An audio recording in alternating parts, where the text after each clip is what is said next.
तो गुरु आज हम देखेंगे एक Bengali pan Indian film Chengiz movie को, जो कि हाल ही में बॉक्स ऑफिस पर रिलीज हुआ है। कहानी का शुरुआत एक फुटबॉल मैच से होती है, जहां पर कोई एक प्लेयर गोल करने पर उसी स्टेडियम पे एक बॉम्ब ब्लास्ट होता है, जिस वजह से सभी ऑडियंस अपने जान बचाने के लिए इधर उधर भाग रहा था। उसी वक्त हम चेंगिस को देखते हैं, जो एक दमदार एंट्री के साथ अपने सभी दुश्मन को एक के बाद एक खत्म करने लगता है। जिसके बाद कहानी शिफ्ट होकर देवजानी नाम की एक जर्नलिस्ट को दिखाया जाता है, जो समीर नाम की एक आदमी से मिलने के लिए उसके एड्रेस पर पहुंचती है। और समीर बाबू के साथ मुलाकात करके देवजानी कहता है, मैं कलकत्ता अंडरवर्ल्ड के ऊपर एक जर्नल लिख रहा हूँ। इसी अंडरवर्ल्ड का बेताज बादशाह था जयदीप सिंह उर्फ चेंगिस, जिसके साथ आप भी क्लोजली इन्वॉल्व थे। इसीलिए समीर बाबू चेंगिस का स्टोरी कहना स्टार्ट करते हैं। 1917 में जब समीर बाबू दुर्गापुर में एक पुलिस स्टेशन पर पोस्टिंग थे, उसी पुलिस स्टेशन का आदर्शवादी ऑफिसर थे जयराम सिंह, जिसको खुलेआम रोड के बीच में एक कॉर्पोरेटर के कहने पर राशिद खान नाम की एक गुंडे ने गोली करके मार दिया। शूट आउट में उसकी पत्नी रेहाना मैडम भी मारे गए, लेकिन पुलिस ने राशिद खान को भी वहां पर पकड़ नहीं पाया। और ये सब कुछ हुआ उसके 10 साल के बेटे जयदेव सिंह के सामने, जिस वजह से जयदेव हमेशा उदास रहता था। इसीलिए समीर बाबू उसे अपने साथ रखने का फैसला करता है। तभी से कहानी 6 साल बाद की दिखाया जाता है, जहाँ पर जयदेव उसके मामा और मामी जब साथ मिलकर खाना खा रहे थे, तभी उनके बीच छोटी सी झमेला होती है। इसीलिए जयदेव बाद में अपने मामा के पास जाकर माफी मांगता है। परंतु अगले दिन समीर बाबू को पता चलता है जयदेव एक चिट्ठी लिखकर घर छोड़ के चला गया है, क्योंकि अब उसके सिर्फ एक ही मकसद है, राशिद खान को खत्म करना। फिर समीर बाबू देवजानी को कहता है, 1995 में मैं जब पुलिस में था, तब मेरे पास एक फोन आता है, जिसको किया था एक दबंग पुलिस ऑफिसर गौतम बोस ने, जो हाल ही में मुर्शिदाबाद से ट्रांसफर लेकर लाल बाजार आया था। इसीलिए वो अपनी टीम के साथ समीर बाबू को बुला के एक अर्जेंट मीटिंग करता है, जिसका मेन मकसद था चेंगिस के साथ उसके सारे साथियों के बारे में जानना और उसके एम्पायर को खत्म करना। इसीलिए लाल बाजार ने चेंगिस को पकड़ने के लिए गौतम बोस के अंडर एक स्पेशल फोर्स का तैयार किया है। ये बात जब चेंगिस को पता चलता है, तब वो अपने मामा से मिलने के लिए कलकत्ता की एक कॉफी शॉप में आती है और अपने मामा मामी के साथ बातें करके उसे यहाँ से चले जाने के लिए कहता है। तभी जर्नलिस्ट समीर बाबू से कहता है, कलकत्ता 1917 में 3 कालूस के अंडर में था, जो 1980 आते आते मोहम्मद उमर सेंट्रल कोलकाता का किंग बन जाता है। उसी वक्त समीर बाबू कहता है, 3 कालूस में से 2 भाग जाता है और एक मोहम्मद उमर के हाथों पकड़ा जाता है। इसीलिए उमर खालिद उसके हाथों में गोली मारकर उसे अपने अंडर काम कराता है। उस वक्त ईस्ट कोलकाता का किंग था मालिक सानिया। वो सिर्फ दिखाने के लिए जूट का बिजनेस करता था, लेकिन उसका असली बिजनेस था गोल्ड और ड्रग्स, जो वो सप्लाई करता था मोहम्मद उमर के साथ खिदिरपुर के डॉग्स के किंग मुगल अब्बास को। इसके अलावा मोहम्मद उमर हॉर्स रेसिंग के साथ फुटबॉल की मैच फिक्सिंग भी करता था। और फिर आता है जयदेव यानी चेंगिस, जो कुछ दिन पहले घूमते फिरते यहाँ पर पहुँच गया था और एक बुजुर्ग आदमी के कहने पर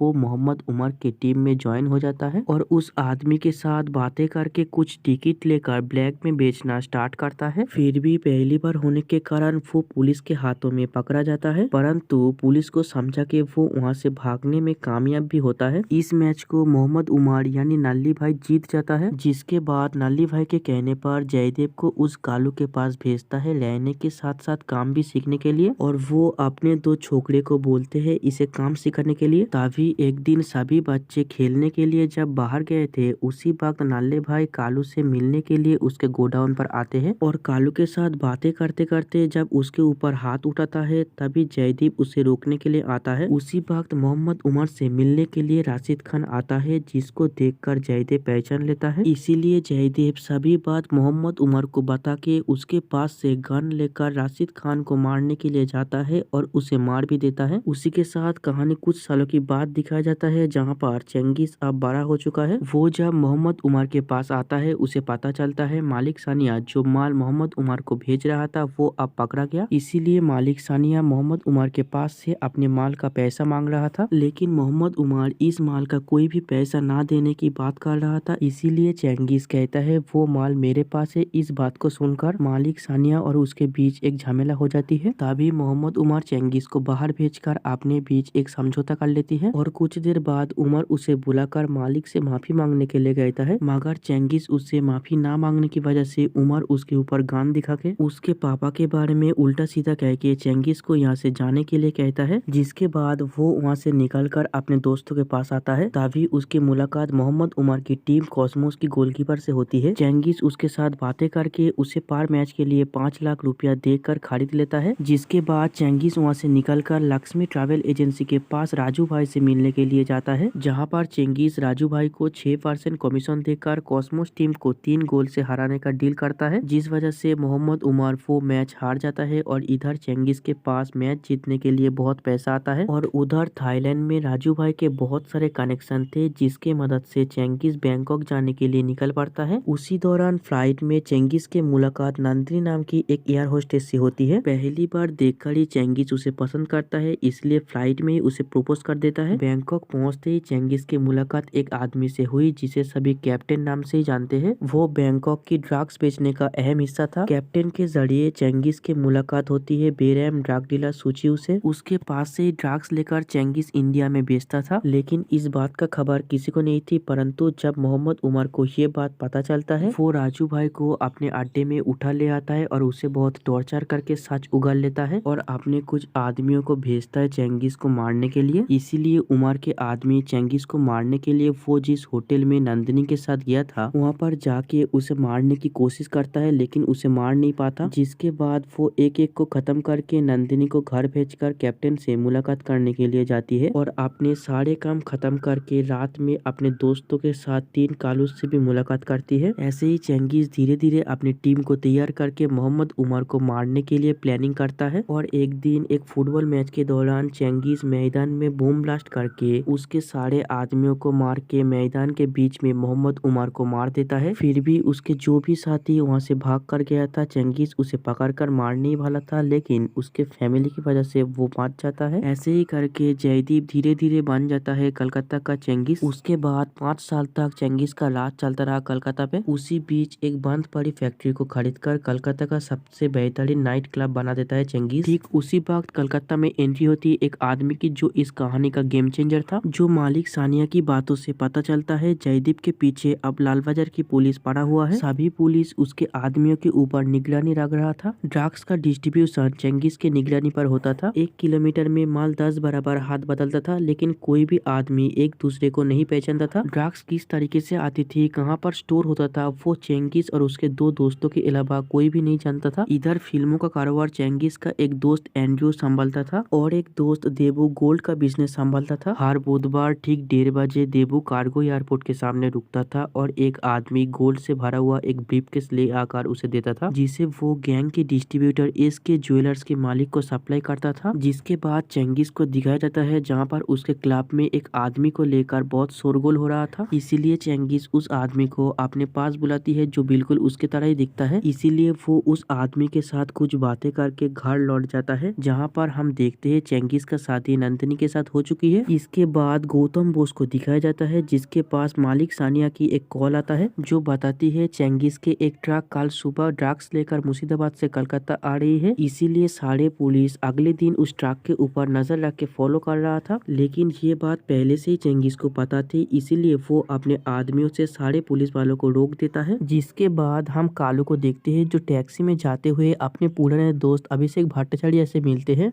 वो एक फैक्ट्री का यूनियन लीडर होने के कारण उसे मारने का कॉन्ट्रैक्ट दिया था उसी फैक्ट्री का मालिक, और जो कॉन्ट्रैक्ट लिया था मुगल ने। इसीलिए मुगल ने अपने आदमियों को भेजता है अभिषेक भट्टाचार्य को मारने के लिए, लेकिन उसके आदमी अभिषेक को मारने के साथ साथ कालू को भी गोली मार देता है। इस बात की खबर जब मुगल के पास आती है, वो तुरंत चेंगिस से मिलने के लिए उसके पास जाकर उसे समझाती है और 2 कालूस के बहुत बोलने के बावजूद चेंगिस मुगल को माफ कर देता है। तभी गौतम बोस को दिखाया जाता है, जिसके पास एक कालू को पकड़ने के लिए मौका आता है। वो जब कालू को पकड़ने के लिए अपने टीम को लेकर उसके घर पे जाती है, तब वो देखता है किसी ने पहले से ही उसका खून कर दिया है। इसीलिए गौतम बोस को समीर बाबू के ऊपर शक होता है, क्योंकि पहले से ही वो चेंगिस को जानता था और ये भी कहता है तुम पुलिस डिपार्टमेंट के लिए गद्दार हो। जिस बात को सुनकर समीर बाबू गुस्से में रात को चेंगिस के पास जाता है और उसके ऊपर सारा गुस्सा निकलता है। वो कहता है पुलिस डिपार्टमेंट में आज तक जो चीज सुनने को नहीं मिली, वो तेरे वजह से अब सुनना पड़ रहा है। तभी चेंगिस कहता है मैं आपके लिए सिर्फ जयदेव हूँ, मुझे चेंगिस बनने पर मजबूर मत करना। अगर उस दिन पुलिस ने अपना काम किया होता तो मुझे राशिद को नहीं मारना पाता और चेंगिस कभी भी पैदा ही नहीं होता। इस बात को सुनकर समीर बाबू वहाँ से निकल जाता है और अगले दिन उससे मिलने के लिए दोबारा उस नाइट क्लब पर जाता है और चेंगिस चेंगिस को समझा के उसके साथ काम करने लगता है। देखते देखते वो दिन भी आ जाता है जो गौतम बोस ने सोचा था कि किसी भी तरह कुछ दिनों के लिए नाइट क्लब को बंद कर दिया जाए और चेंगिस कोई गलती कर बैठे, इसीलिए वो अपनी टीम को लेकर नाइट क्लब पर रेड करती है। लेकिन कुछ भी ना मिलने पर वो अपनी टीम को लेकर वहाँ से चला जाता है और इसी खुशी को मनाने के लिए चेंगिस एक पार्टी रखता है। उसी पार्टी के अंत में 3 कालूस में से एक आकर चेंगिस को गोली मारने की कोशिश करता है, लेकिन उसके मामा ने उसे बचा लिया था, परंतु गोली उसके मामा को छूकर निकल गया था। तभी कालू कहता है तूने अपने फायदे के लिए एक को मार दिया, इसीलिए चेंगिस अब पहले जैसा नहीं रहा। इस बात को सुनकर चेंगिस गुस्से में उसको गोली मार देता है, जिसके बाद चेंगिस को समझ में आता है कि उसने मुगल को छोड़कर बहुत बड़ी गलती कर दिया है, जिसको सुधारने के लिए उसने मुगल के साथ साथ मालिक सानिया की सारे बिजनेस एक एक करके बंद कर देता है, जिसका असर पड़ रहा था मुगल और मालिक सानिया की परिवार पे। इसी टेंशन से छुटकारा पाने के लिए मालिक सानिया और मुगल दोनों एक साथ मिलकर चेंगिस और उसके दोस्तों के बारे में सारे डिटेल्स निकलता है, जिसके बाद ये लोग चेंगिस के साथ उसके 2 दोस्तों को मारने के लिए गुंडे भेजता है। और ये सब बात चेंगिस को बताती है उस्मानी नाम की वो आदमी जिसको कुछ सालों पहले चेंगिस ने छोड़ दिया था जिंदा। जिसके बाद चेंगिस अपने सारे आदमियों को उस्मानी के साथ भेज देता है देबू को बचाने के लिए, और वो अकेला ही निकल जाता है एंड्रयू को बचाने के लिए। लेकिन चेंगिस के जाने से पहले एंड्रयू के ऊपर मुगल के आदमी हमला कर देता है, जिसके तुरंत बाद ही चेंगिस वहाँ पे आके मुगल के सारे आदमियों को मार देता है। परंतु इसी फायरिंग के दौरान एंड्रयू के गर्लफ्रेंड मारा जाता है, और अगले दिन उसके श्रद्धांजलि देने के बाद चेंगिस बाहर निकल के उस्मानी को माफ करके अपने एक बिजनेस संभालने का ड्यूटी उसे देता है। मगर वो जब खुशी खुशी अपने घर के तरफ जा रहा था तभी अचानक उसके गाड़ी ब्लास्ट हो जाता है, और पता चलता है उस कॉन्टेक्ट को दिया था मुगल ने। तभी एंड्रयू भी मुगल को मारने के लिए एक प्लानिंग कर लेता है। वो एक लड़की की लालच मुगल को देकर होटल में फंसा के उसे गोली मार देता है, परंतु वो लड़की पुलिस के साथ मिला होने के कारण एंड्रयू वहाँ पर पुलिस के हाथों पकड़ा जाता है, और पुलिस के हाथों बहुत मार खा के एंड्रयू अंत में चेंगिस के सारे गोडाउन के बारे में बता देता है। तभी चेंगिस गोडाउन के माल को सुरक्षित रखने के लिए अपने दोस्त को बोलता है, इसीलिए देबू अपने गोडाउन पे कॉल करके पुलिस के आने का खोज करता है। तभी इंस्पेक्टर गौतम बोस को दिखाया जाता है जो रोड के बीचों बीच गाड़ी रोककर अपने एक ऑफिसर को पकड़ती है जो पुलिस की सारी डिटेल्स चेंगिस तक पहुंचाता था। उसी के साथ हम देखते हैं चेंगिस का सारा डिटेल्स पुलिस को भेजता था उसके मामा समीर बाबू ने, और चेंगिस आप कहाँ है ये भी पुलिस को कहता है। जिसके बाद सारे पुलिस और समीर बाबू मिलकर चेंगिस और उसके दोस्त देबू को पकड़ने के लिए आता है, लेकिन तब तक चेंगिस वहाँ से निकल गया था क्योंकि उसे फोन कॉल से पता चलता है उसके वाइफ नंदिनी को मालिक सानिया ने उठा ले गया है, इसीलिए वो उसे बचाने के लिए वहाँ से चला गया था। और उसके जाने के तुरंत बाद ही गौतम बोस अपने आदमियों को लेकर वहाँ पर चला आता है, परंतु देबू जब देखता है ये सारी काम चेंगिस के मामा समीर बाबू का है, वो उसे गोली मारने की कोशिश करता है, लेकिन तब तक बहुत देर हो गया था। उससे पहले ही समीर बाबू उसे गोली मारता है, जिस वजह से देबू वहाँ पर मारा जाता है, और ये सब कुछ देबू के वाइफ वहाँ पर देख रहा था। दूसरी तरफ चेंगिस को दिखाया जाता है जो अपने वाइफ नंदिनी को बचाने के लिए मालिक सानिया के पास आता है, और उसे देखकर मालिक सानिया के सारे आदमी एक एक करके उसे छोड़कर चला जाता है। तभी चेंगिस मालिक सानिया के पास जाकर उसे अपने बिजनेस की सारी इंफॉर्मेशन देने के साथ साथ एक होटल की 2 रूम नंबर भी कहता है। उसी रूम में उसके सारे फैमिली मेंबर है, अगर वो नंदिनी को नहीं छोड़ा तो चेंगिस उसके पूरे फैमिली को मार देगा। उसे बचाने का एक ही रास्ता है खुदकुशी कर लेना, इसीलिए मालिक सानिया अपनी ही बंदूक से खुद को गोली मारकर मार जाता है। जिसके बाद चेंगिस वहाँ से अपने वाइफ को लेकर निकल जाता है, परंतु रास्ते में हर एक जगह पर पुलिस प्रोटेक्शन दे रही थी ताकि चेंगिस इस शहर को छोड़कर भागने ना पाए। जिसके बाद इंस्पेक्टर गौतम बोस को दिखाया जाता है जिसे अपने आदमियों से पता चलता है चेंगिस डेनियल डिसूजा नाम की एक जाल पासपोर्ट बनाकर इस शहर को छोड़कर भाग रहा था, इसीलिए पुलिस उसे एयरपोर्ट में ही पकड़ लेता है। लेकिन जब उसे पुलिस स्टेशन पर ले जाया जाता है और उसे चेंगिस सोचकर डुप्लीकेट रूप को छोड़कर असली रूप में आने के लिए पुलिस कहता है, लेकिन वो पहले से ही कहता आ रहा है वो चेंगिस नहीं है, उसका नाम है डेनियल डिसूजा। तभी वहाँ पर समीर बाबू आता है और उसे देखकर ही पहचान लेता है कि ये चेंगिस नहीं है। उसी वक्त डेनियल अपने जेब से एक लेटर निकलकर समीर बाबू को देता है, जिसको पढ़ने के बाद वो कहता है ये सच कह रहा है, ये बोलकर वो वहाँ से चला जाता है। इसी बीच हमें चेंगिस को दिखाया जाता है जो कि पहले से ही एयरपोर्ट पे पहुंच गया था लेकिन अलग भेस पे, इसीलिए वो जब डेनियल को पास करके जा रहा था सारे पुलिस वालों ने उसे नहीं देखा, क्योंकि पहले से ही चेंगिस के साथ डेनियल का एक डील हो गया था कि मौका आने पर चेंगिस उसे इस्तेमाल कर सके। इसके बदले चेंगिस उसे अपने बार में फ्री एंट्री देता है। अब कहानी यहाँ से शिफ्ट होता है समीर बाबू की तरफ जो देवजानी को कह रहा था एंड्रयू डेब्यू जब जेल में था तब उसे किसी के साथ झगड़ा हो गए थे, इसीलिए उसे जेल में हत्या कर दिया गया। जिस बॉडी को क्लेम किया रूपाली भौमिक यानी देबू के वाइफ, और तुम उसी का ही बेटी हो। तुम्हारे यहाँ पर आने का सिर्फ एक ही मकसद है, अपने पापा का खून करने वालों को देखना। इसके बाद वो वहाँ से निकलकर एक आदमी को कॉल करता है जो और कोई नहीं मोरक्को में बैठे बैठे राज करने वाला चेंगिस था। उसे दिखाकर ही कहानी यहाँ पर खत्म होता है। तो गुरु वीडियो को कैसा लगा कमेंट करके बताना। अभी के लिए बाय बाय, मिलते हैं अगले वीडियो।